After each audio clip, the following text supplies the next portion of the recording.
You will get rich quick. We all will. Didn't you lose a lot of money on that other investment, the one from the email? You know what, Toby? When the son of the deposed king of Nigeria emails you directly asking for help, you help. His father ran the freaking country, okay? Hi, let's play out a scenario. Imagine you wake up and the first thing you do is you check your phone. And whilst you're checking your phone and still trying to get your bearings, you see a text message and an alert which says that your bank account has been blocked because of fraudulent activity that has been detected on it. In order to unblock that account, you need to click on the link that has been provided within the text message. What would you do? Would you click that link? If you aren't sure, or you're going to say yes to that question, then you need to watch this video. In this video, I'm going to be educating you about some of the common frauds that are currently going around in the UK and what you can do in order to prevent falling for these.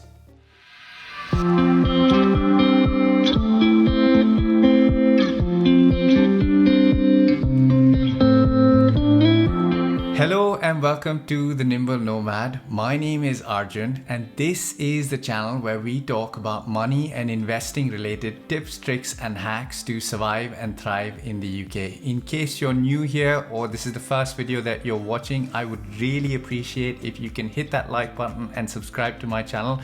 I talk a lot about investing and money related tips, tricks on my channel and the videos that I do.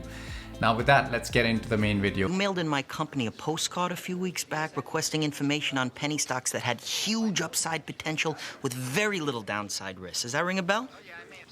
Okay, great. Well, reason for the call today, John, is something just came across my desk, John. It is perhaps the best thing I've seen in the last 6 months. If you have 60 seconds, I'd like to share the idea with you. You got a minute? Today, I want to talk about an extremely worrying topic and something that's been rampant in the news and media recently, which is fraud and scam. So this video is slightly different to what I usually do from a money and investing perspective.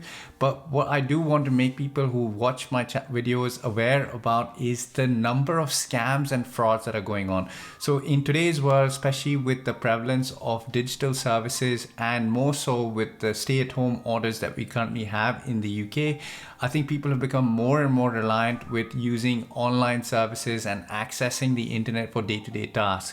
Now, obviously with that comes a lot of risk because the internet is a big space and there are some pretty bad guys out there who are trying to get your money from you through fraudulent and inappropriate means.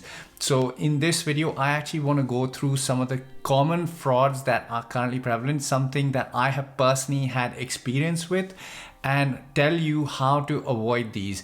Now, before I actually get into this, I want to share some facts about fraud and scams in the UK. So it actually brings home how easy it is to get affected by and what the significance of these is to you. So a couple of fraud facts that I just want to quickly run through to articulate the significance of this problem.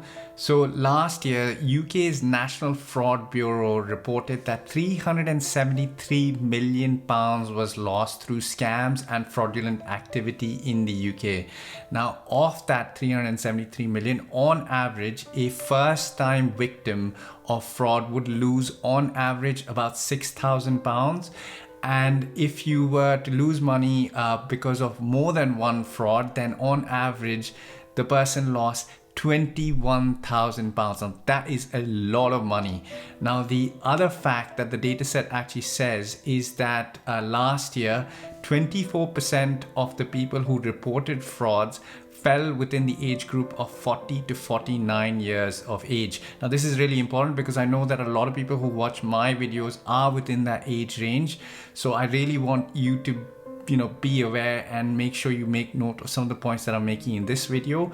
But more so that, a majority of the people within that the age range were men, and those guys actually lost a lot more money over last year. So again, all of those demographics fit really nicely with my channel. So I really hope that this video helps you out. Now let's get into some of the facts around the two common frauds that I have personally come across and that are really making headlines at the moment. So the first scam that I want to talk about is the Royal Mail scam. Now this is a scam which is making a lot of headlines in the UK at the moment, and fraudsters have really maximized on it, especially given that everybody's at home and is ordering stuff from online.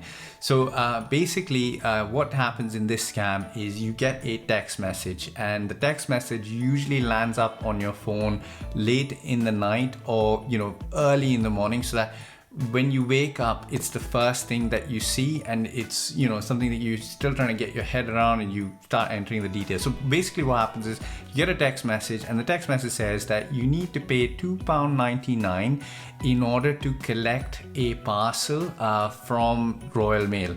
So once you click on that link, it takes you to a web page. Now unfortunately I did this and this happened to me, so I'll get into my story as well.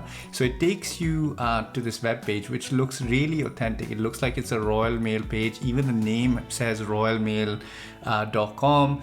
And then it starts asking you to enter some personal information. So your name, your address, your phone number, your email address.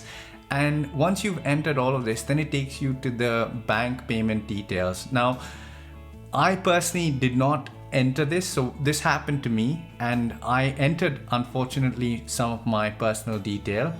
But then when I got to the payment point, and I was thinking, wait, hold on. I've not been actually told what the parcel is, and I need to enter a payment before even being told that. So I kind of, held back at that point, and I just looked online, what is the process for Royal Mail? So I went and searched for it again on the website, and I found out that this was actually a scam. So I almost fell into this, and if you do get this text message, you should definitely not click that link. If you do click that link, make sure you don't enter your payment details. And if you do enter any personal information like I did but didn't enter the payment details, make sure you go and change the passwords for all of your key accounts where some of your bank information or your email address may be. So that's what I've done personally. Now the thing that I have read about this on some of the mainstream media is people who actually entered their bank details ended up getting a phone call from the bank's anti-fraud team, and basically the person on the phone pretends to be a bank employee, and they take some of your personal information and they try and create a new bank account for you so that you can transfer the money from your existing bank to that bank account.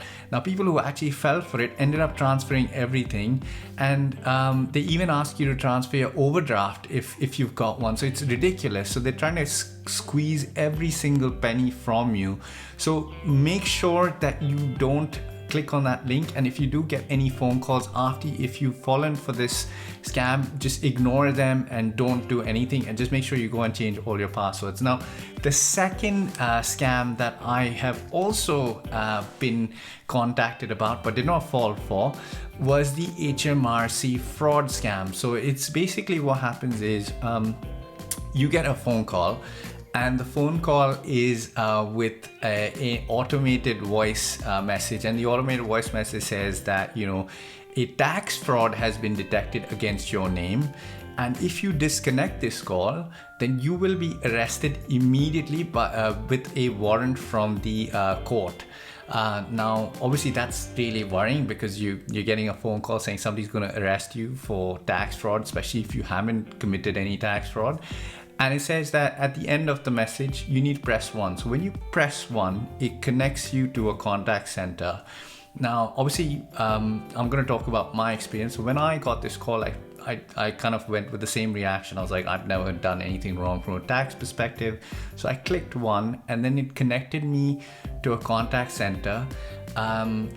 Presumably outside the UK, because the person sounded like they had a South Asian Indian accent, and that kind of immediately had alarm bells ringing. And then the person started asking me for my personal information, like my national insurance number, what was my name, and some of my personal details about where I live. And I kind of immediately went, wait, hold on. you've called me and you've told me that I've incurred a tax fraud. So why is the HMRC asking me for this information? So I immediately said, like, well, you called me. Why are you asking me for my personal information? Shouldn't you already have it? And as soon as I said that, the phone disconnected.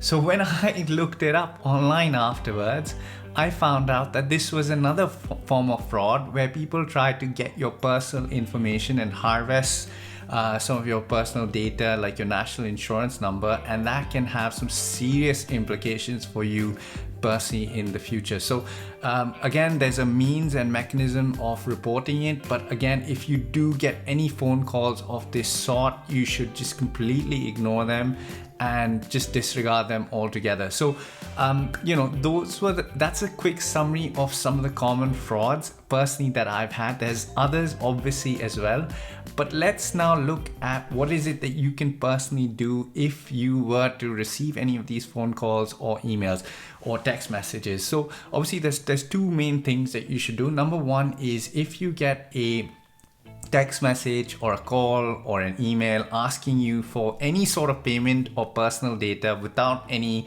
understanding or relevance to your personal life, if you have nothing to do with that organization or aren't expecting it, you should immediately hang up and call that company back up through the correct means, because sometimes these guys can pretend to be from the company by spoofing their phone numbers, and so you should completely disregard it. And if the company is asking you for any of your payment data immediately or is forcing you to do it, just completely ignore it, because no company can force you to pay them unless you owe them an actual bill which you have received because of a service that you've been provided.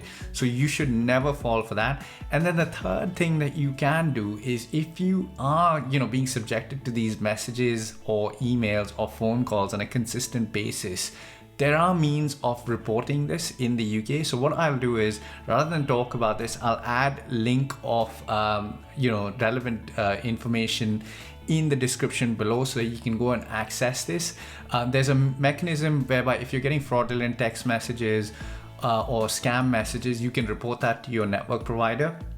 Or if you're getting anything in relation to HMRC or an government agency pretending to, take your personal information, you can also report that as well. So all of that information will be in the description below. So that was a quick video. I really think this is really relevant and pertinent, and I really hope that nobody who's watching my video falls for this. I absolutely hate fraudsters and criminals who do activity like this. So I really hope you can protect yourself. I hope this video helped you out, and if it did, please smash that like button and do not forget to subscribe. I'll keep coming back with great videos. Until the next video, goodbye.